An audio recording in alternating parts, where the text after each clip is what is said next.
Hi everybody, Bobby Ogilvy, Project Manager and Professional Coach. So I'm going to do a few different videos about B2B selling. So this video here is around why would you pick a B2B market. So normally the way I will frame this is that you've probably heard of three markets: B2C, B2B, and B2G. So that's business to consumer, individual consumer, residential person that can buy your product. B2B would be business to business. It's other businesses, other organizations that can buy your product or service. And then the other one would be B2G, governmental departments, governmental organizations. And even actually B2B, I would parse that again. So really there's four categories. And SME B2B, which in Canada we would define as 500 or less. So these are the small, medium organizations. And they're typified by there's a lot more agility with them. They may have less funds, particularly smaller ones that aren't that like high growth oriented. But on the other hand, they also tend to be looking for differentiation and efficiency. And if they're looking for tools or some solution, it's probably as part of some growth or some expansion, some improvement kind of strategy or project. They do tend to want to get better. And then on the other end, the enterprise, and also they tend to be able to make decisions faster. So just there's less people in them involved in that decision, and it's much faster to sell them as opposed to enterprise B2B, bigger organizations, thousands of people, but much more defined roles, much more longer timelines to make any change or make any buying decision. Much more rigid processes about what they do and don't do and how they normally approach things. And so the good thing is if you do land something with them, they tend to be bigger. The bad thing is it takes a lot longer to sell them, takes a lot more effort. It also tends to mean you need existing ins. It can be harder to just be really considered at an enterprise space, right? So that's when you need to start thinking about channel partners or getting salespeople which already have existing networks and contacts in those spaces. And that's just part of the nature of selling to enterprise, right? So why would you sell to one or the other? I think I touched on this briefly. You can sell faster to SME, and there's the other thing pool-wise is more SME. Enterprise, there's fewer of them, it takes longer, but it's bigger sales. This also is going to affect your margin, right? You can get more margin off the SME guys in terms of whatever the price point for your product is, and you're ultimately selling more of that, right? Generally for enterprise, and this depends about how they're kind of beating you up around price or what the norms in your market are. But as much as they're buying in higher volume, their per unit price tends to be lower, and that's really affecting how you're considering your business, right? So let's algebra-wise, let's play a game of screaming numbers. Let's say you could sell 100 times the amount of product, but it's only going to be 30 times the price, right? Or to reframe that, what if your price per unit was, less than half as much? Could your business model sustain that, right? And that's kind of a margin question.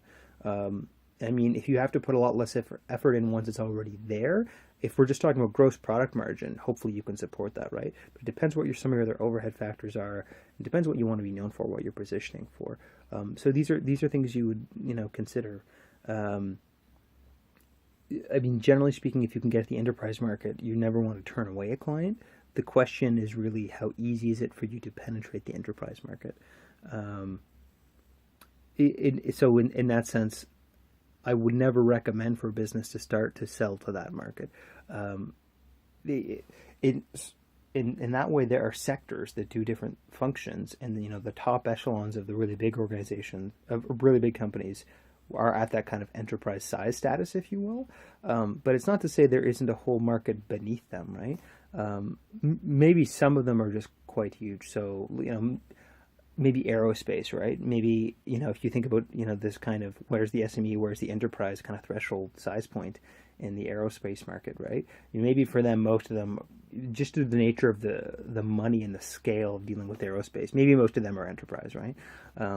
But for a lot of organizations, it might be just the opposite. A lot of tech firms, particularly a lot of smaller ones that are individual, let's say ICT products, some of them might be below 500. And even known successful ones. So one thing that I really liked is you can go online and you can look at Buffer. So have you guys heard of Buffer? It's similar to Hootsuite. It's a social media management tool. Lets you pre-make posts. pretty neat stuff.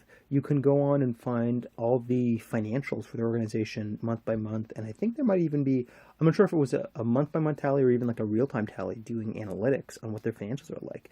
And you can even find articles where I think at this point they're about a 50-55 person company, but at their peak, maybe about a year and a half, 2 years ago, they were like a 60-65 person company. But at one point, and again, this is good management, good forecasting, they realized, I guess their burn rate was too high, or they weren't bringing in as much as they needed to, or whatever it was, right? And they restructured a bit, right? And they pulled back, and that was good. I mean, and that means there were people looking at their ratios, looking at their spending, looking at how much to bring in, looking at their sales forecasting and things, and made that good decision.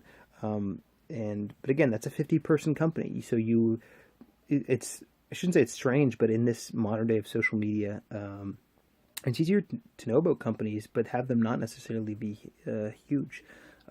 So whatever sector you're dealing with might, whatever sector your product or service is aligned towards, that might help dictate to what degree you need to have a kind of strategy to penetrate enterprise versus can you just target the SME market.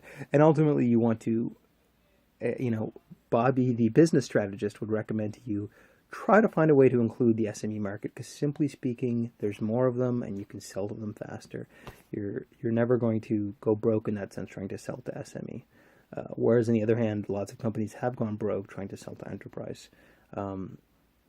One other cautionary risk management note is that as much as a lot of companies, a lot of young startup companies, high growth companies, are looking towards an exit as a kind of a financial ascension, if you will, when you're dealing with a big organization that has their own needs and their own resources, there's a certain not only kind of organizational inertia, right? Who's gonna? It's not who's gonna eat who. It's not quite a competitive tone. It's because it's not like you're necessarily competing, but it's that they have their own way of doing things, and it's much more likely not just they can eat you, but they can leverage you. They can kind of, you could think of it as boss you around to get you to do what they want. They have a lot of, think of it as stakeholder influence over you, right? And that can all come into play. But honestly, that's what some companies want if you're gearing towards an exit, right? I'll do exactly what these few big companies want, and then one of them will give me an acquisition offer, and that's it. So these are all things you might consider when you're dealing with the B2B end of things. So again, just to recap, there's some critical differences between SME and enterprise B2B selling. Depending on the nature of your product or service, you might want to pick one or the other. Generally, I recommend SME because there's a lot more of them and you can sell faster. And organizations go through different